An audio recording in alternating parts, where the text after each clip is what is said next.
各位同学，大家好，这是电路原理的第43讲，我们来讨论非线性电路的小信号分析。通过此前几讲，我们已经介绍了非线性电阻电路的列方程求解法、图解法和分段线性法。那么，为什么我们还需要小信号法呢？这取决于两个原因。首先，对于图示的这样一个非线性电阻电路而言，电路里有时候会出现小的扰动。比如说，这种扰动可能会表现在电路中的小的电压信号扰动。那么在这种情况下，这个二极管是如何响应的，是需要我们分析的。也就是说，我们经常会感兴趣一个非线性电阻电路有小扰动时整个支路量的响应，这是第一种情况。第二种情况呢，通过分析小扰动下电路，我们就会发现我们可以特别的设计这个德尔塔 US 和 US 之间的关系，从而实现一定特别的功能，比如说放大器和其他很多的功能性电路。那么接下来呢，我们就以一个概念性的放大器为例，来说明小信号的意义。大家请看，这个概念性的放大器是什么呢？我们利用二极管的指数性质，把二极管上加一个正弦的电压，因为指数性质是有显著的放大性质的，我们从而能够获得非常大的电流。在电路的另一端，假设我们能够得到一个流控电流源的话，那么在负载上就有可能能够得到一个非常大的电压，从而实现了从源到负载在指数形式下的放大。我们来看一下，这样做会有任何问题吗？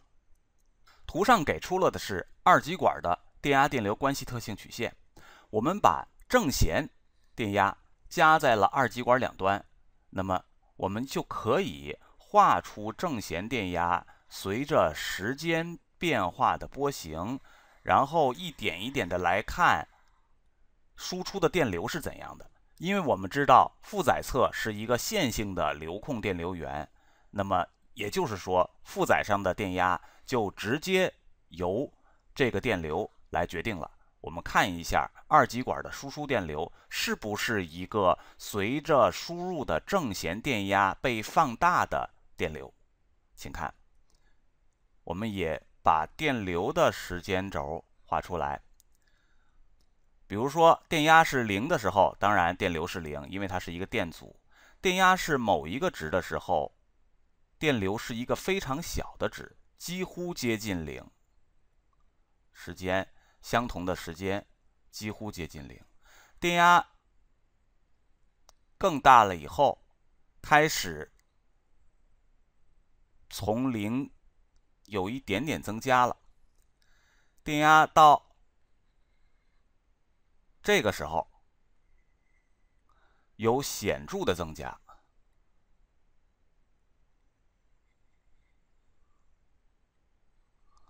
电压到最大值的时候，当然也达到电流的最大值。再继续增加时间的话，那么电压就降低了。类似的，电流也降低了。那么降低到某一个值以下呢，电流就也变成0了。那么电压在负半周的时候，由于是负值，所以这个电流几乎全部都是0。所以我们把所有的这些点全部都连起来的话，就可以得到电流的波形是这个样子的。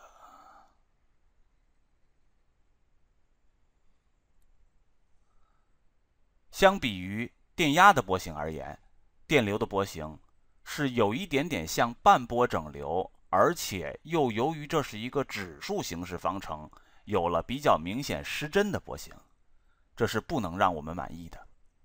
我在这里给大家提一个问题，为什么我们想象中的概念型放大器不能够在这样的一个 UI 特性的非线性元件上得到实现呢？